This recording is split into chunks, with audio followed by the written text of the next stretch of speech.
Me, for one, I don't believe that AI will necessarily lead to an upending of everything that we know today. I don't think all jobs will be lost, but I do think things are happening, and there's a saying that people generally they overestimate the short term changes that happens when new technology is introduced, and they underestimate the longer term, like the 10-year perspective. I saw this article in The Economist, and I thought I want to read that on stream. So prepare for an AI jobs apocalypse. It's not here yet, but governments should lay a safety net. The launch of ChatGPT in 2022 ignited the artificial intelligence boom and elicited a chorus of warnings from AI bosses of an impending jobs apocalypse. Yeah, they would do that because they have a lot of incentives. I'm not saying that these CEOs don't believe when they say things like this that it's actually going to affect how people work and how many people work. But there's definitely also a factor of it's a very convenient thing to say when you need to lay off people. If you hired a lot of people during a pandemic, for example, and you need to trim those numbers a little bit, it's really convenient to say that, yeah, we're going to have a jobs apocalypse because of AI, and then you can start letting people go or not hire people. Never mind that they have reason to talk up the disruptiveness of their products, or that rich world employment is at an all-time high or near. The dark message has landed. 7 in 10 Americans think AI will make it harder for people to find work. I mean, this is a really good point as well. If someone is selling you AI tokens, probably should be a little bit careful with what you let them have you think about this, because they want to sell their tokens. And a really good way of getting investors to buy their companies is to really upsell how much effect it will have. Nearly a third fear for their own jobs. I mean, that's heartbreaking. It's not nice to be scared that you're going to lose your job for sure. A dearth of openings for college graduates, especially computer programmers, amplifies the dread. Yeah, we've seen this happen. It has been for the last couple of years. I mean, since 2022, it has been very, very rough in the jobs market for designers as well as for developers and other people in the tech sector. So it's definitely real. It's just what is real and what is not, and how can we prepare for it? The past offers some solace for the anxious. Labor markets constantly change. Today's offices would be unrecognizable to a worker from 50 years ago. Never in modern history has technological progress hurt the overall demand for human labor. Economic historians now play down the magnitude of Engels' pause, the period during the Industrial Revolution in which working class wages grew more slowly than the wider economy. But the difference here is that this technology is in many ways designed to take over some of the jobs that white collar workers do. That has never happened before. The internet was a major disruption, and it led to some job losses for sure. I mean, you don't have people sitting in and doing the phone. When you connect people through a phone, you don't do that because you have the internet, so you don't really need that. You have compute, so you don't need that. There are a lot of jobs that have sort of disappeared because of technology. Yet history is not always a good guide to the future. As the Industrial Revolution itself showed, the top AI models are awesome. They can tackle much more complex coding tasks than people were predicting a year ago. The number of AI agents has exploded. Spending on AI by businesses is up dramatically. Annualized recurring revenue of Anthropic, a hot model maker, is set to reach 50 billion by the end of June. There is no evidence yet in the labor market data of AI destroying many jobs, but given how fast it is improving, it would be rash to dismiss fears that it will. Society will be on the verge of a profound relocation of resources and political upheaval. And this is why we need to take this seriously. We can't just say that, oh, it hasn't changed the economy much yet. There hasn't been this explosion in productivity that was announced, but we still need to take it seriously because things are going to change. We just don't know how. It's probably not going to be what Altman and Dario said, the CEOs of Anthropic and OpenAI. But some things will happen, and we have to be prepared for that. Economists' prediction that work will stay plentiful is less reassuring than it looks, especially over a long horizon. Though the market will find uses for human labor even as models and robots become more capable, we haven't spoken about robots, humanoid robots in the wild. I think we're a long way from that taking a lot of jobs. It's just such complex environments. It's not feasible now. It probably will be, but are we talking about 100 years? 50? Hard to know. Data centers will account for 8.5% of America's peak power demand in 2027, up from 4.1%. That's significant for sure. As AI firms bid up the price of land and energy, the dollar people earn will go far less far. Eventually, humans could, like horses in the age of the car, become uneconomical. Income might go most or entirely to owners of capital, who then go to spend it on things that are made by AI and robots, using natural resources that they monopolize. Two things here. That is scary. If the super wealthy can do this, because you have to think that if you have $1 trillion, it's a ridiculous amount of money, that you would get detached from sort of the humanities. It doesn't really matter that you've gone to a human university. If you went to MIT, already there you're in this sort of bubble of very high achieving, very privileged people. But then you take a step and you found, I don't know, Tesla or OpenAI or Microsoft or whatever.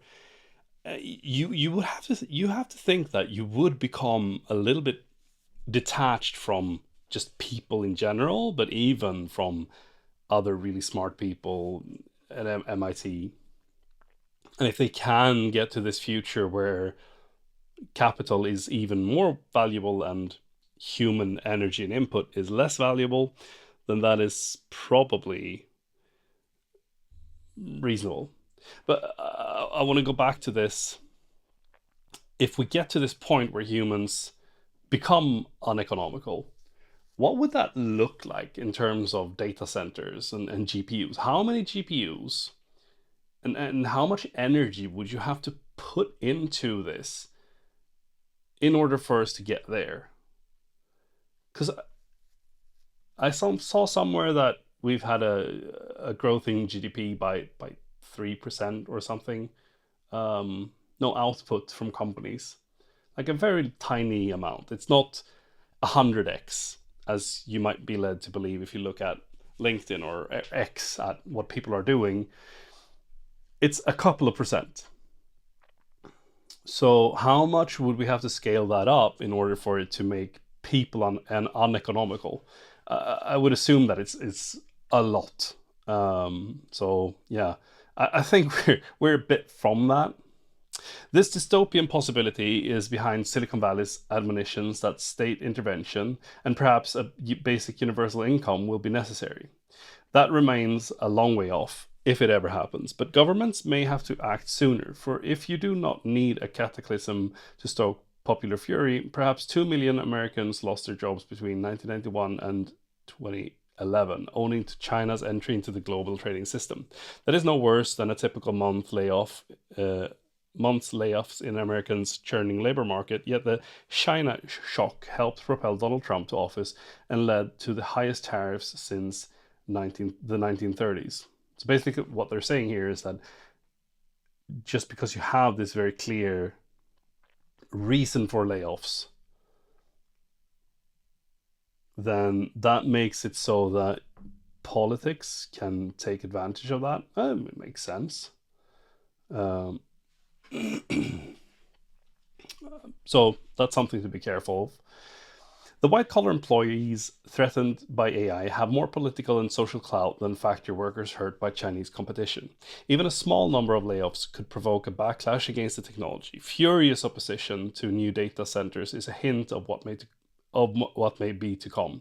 Severe disruptions to the security and status of many people could lead to widespread unrest, even revolution. And this is what you could see with the guy from Google that went to some school for a graduation speech, and he was talking about AI, and he got booed off the stage. Again, he was clueless because he's not associating himself with that class of people, and we're talking about some of the most like privileged people in the world, but he's so disassociated with humans that he's talking about AI to these new graduates who are terrified about AI taking their jobs even before they get them. So, I mean, those students, how far away from like going out in the streets and throwing bricks are they? If it becomes markedly harder to get a job, and it's easy to point at these companies and people being the cause for that. Yeah, I mean, we want stability, right? I believe that stability is one of the most important things we can have, and that's what governments should focus on. So this is something to look at. What should governments do? One set of ideas involve slowing down change. China has urged its companies to adopt AI, but not to lay off workers. Prominent economists around the world have proposed higher taxes on capital and lower ones on labor. I mean, as a person that is doing more labor than capital, I kind of like that. I don't know the effects of that, but that would be nice. Some campaigners want levies on data centers. Inhibiting technology is not, however, a wise path to choose.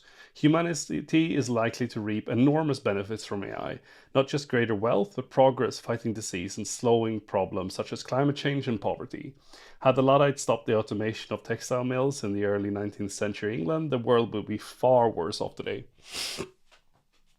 This is true. A bit unfair to the Luddites. They get a bad rep, not as backwards as they are made out to be always. A second category of countermeasures would be better. If employment falls, income that once went to workers is likely to show up as high profits in AI firms, chip makers, data centers, or elsewhere in the supply chain. Clever tax reforms, such as levies on corporate profits that are above a normal return on capital, on land, on natural resources, could capture these rents. The case for inheritance taxes to prevent the enrichment of capital-owning elites look even stronger than before. This, I believe, is a very important step to take. Look at inheritance taxes and also just taxes on your third or fourth home.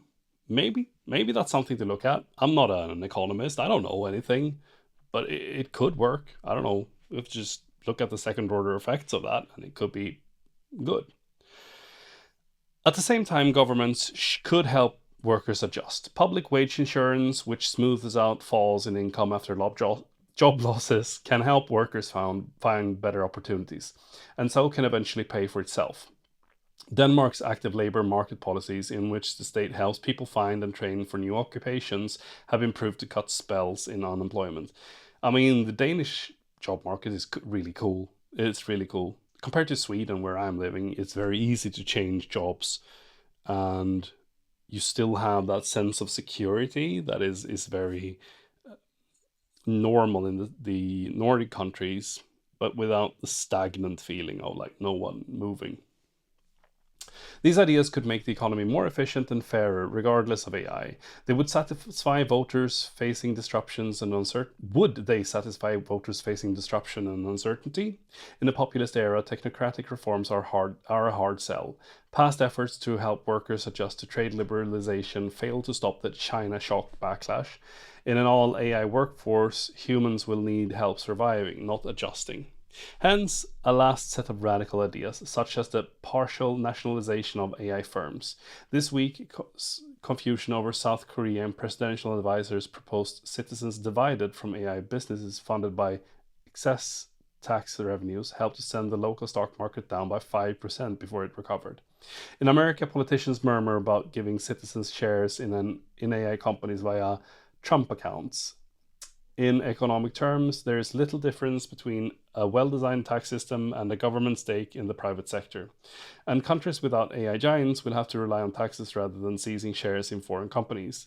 But America may find that some public ownership is the best way to make the social upside from the technology transparent. Concentrations of rent must be confronted early, before the power over rent years is too great. The jobs apocalypse is not yet here, but if governments wait for conclusive evidence before creating a safety net, it will be too late. Better to start now. I like that. I really think that's really cool. Um, as a non-American, as a Swedish person, I mean, I would like to see what we could do to be competitive in this space so that we could get that AI dividend. Um, it's it's weird to be on the sidelines on this, to be so far away from the core of this modern technology that an AI dividend wouldn't necessarily affect me at all. So interesting, a little bit scary, but I like this article. There are a lot of things for us to do now. I think that's a good takeaway. And we should look at what happens if we don't have a lot of stuff to do.